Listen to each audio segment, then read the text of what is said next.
बेटी बेटी होती है, हिंदू की हो, मुसलमान की हो, सिख की हो, ईसाई की हो, आप तय करने वाले कोई नहीं होते कौन क्या पहनेगा, कौन क्या खाएगा, कौन क्या कैसे रहेगा। जब आपसे पूछा जाता है सरकार की उपलब्धि क्या है, सरकार की आमदनी क्या है, आप सीना ठोक के कहते हैं अरे हमने तो आमदनी बढ़ा दी, देश का एयरपोर्ट बेच दिया। फिर आपसे पूछा जाता है कुछ आमदनी बढ़ी क्या सरकार की, कहते हैं हाँ बिल्कुल बढ़ा दी, steel authority of India limited बेच दिया, कोल इंडिया बेच दिया, बीपीसीएल बेच दिया, एलआईसी बेच दिया, बैंक बेच दिया, पोर्ट बेच दिया, सब कुछ बेचने का काम किया।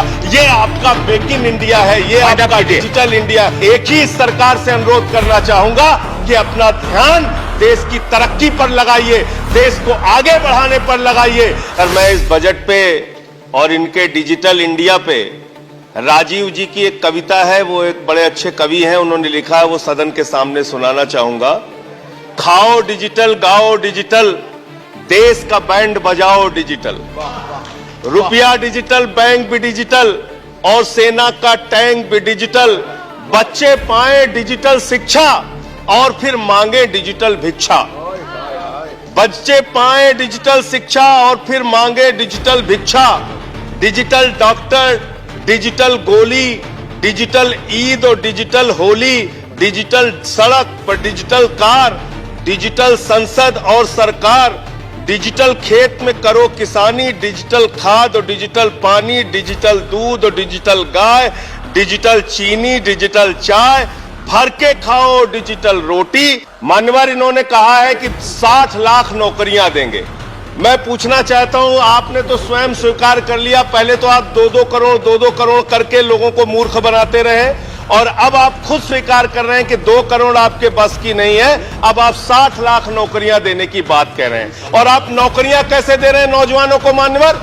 35,000 रेलवे भर्ती के लिए 1 करोड़ नौजवानों ने उसमें फॉर्म भरा और उसके बाद जब उसका परिणाम आता है उसमें घोटाला और गड़बड़ी की जाती है। जब वो नौजवान सड़क पर नौकरी मांगने के लिए निकलते हैं उनको लाठियों से पिटवाया जाता है, प्रयागराज में उनको पटना में लाठियों से पिटवाया जाता है, घर में घुस के लाठियों से पीट पीट के आप नौकरी दे रहे हैं, आंसू गैस के गोले छोड़ छोड़ के आप नौकरी दे रहे हैं। आप कर्मचारियों की बात इस बजट में कर लीजिए मान्यवर, जब कर्मचारियों की चर्चा होती है पूरे देश के कर्मचारियों की एक ही मांग है, पुरानी पेंशन की बहाली की जाए, पुरानी पेंशन की बहाली की जाए। 40 दिन कोई सांसद और विधायक रह लेता है, पूरे जीवन भर उसको पेंशन मिलती है।